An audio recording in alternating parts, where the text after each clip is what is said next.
តជួយផ្អែមមុតស្រទន់ផឹកចុះតាឡនឡនដនពេញភូមិមេងងឹតស្លប់មិនព្រមចូលជុំមេឃងងឹតស្លប់មិនព្រមចូលជុំនៅតោងបង្គំក្រោមដើមត្នោតផ្អែមចាក់ញ៉ាណែលោកប្តីអើយផឹកមិនចេញឆ្អែតផ្ទះសំបែងលែងគិតតែអាមេទឹកកូនយំរងគិតតែអាមេទឹកកូនយំរងើចាំបាយល្ងាចព្រឹក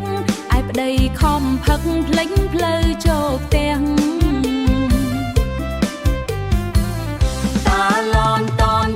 ឡនតនទឹកថ្នោតជូឡនតនទឹកថ្នោតជូផឹកយូរទៅភ្នែកឡើងក្រហមស្រីរំវងជួយដេញតាឡនកុំឲ្យឡនតនដល់ភ្លឺអីណាកុំឲ្យឡនតនដល់ភ្លឺអីណាដល់ភ្លឺអីណា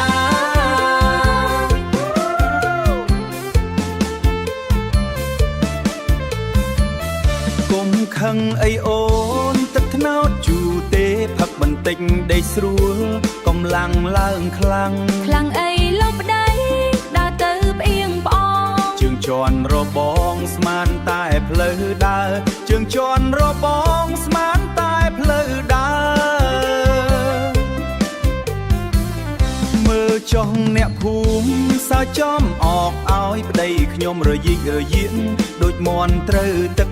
កុំសើចអីបងផឹកដើម្បីសប្បាយកុំសើចអីបងផឹកដើម្បីសប្បាយតែបើអូនណាយបងឈប់ផឹកអើយចប់ណាយតាឡនតនទឹកថ្នោតជូឡនតនទឹកថ្នោតជូផឹកយូរទៅភ្នែកឡើងក្រហមស្រីរំវងជួយដេញតាឡនកុំឲ្យឡនតនដល់ភ្លឺអីណាកុំឲ្យឡនតនដល់ភ្លឺអីណា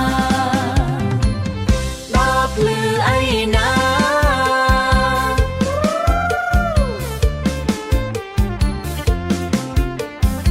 សន្យាច្រើនដងបងមិនដែលធ្វើស្អែកឡើងងើបពីដេករកតាអាជូ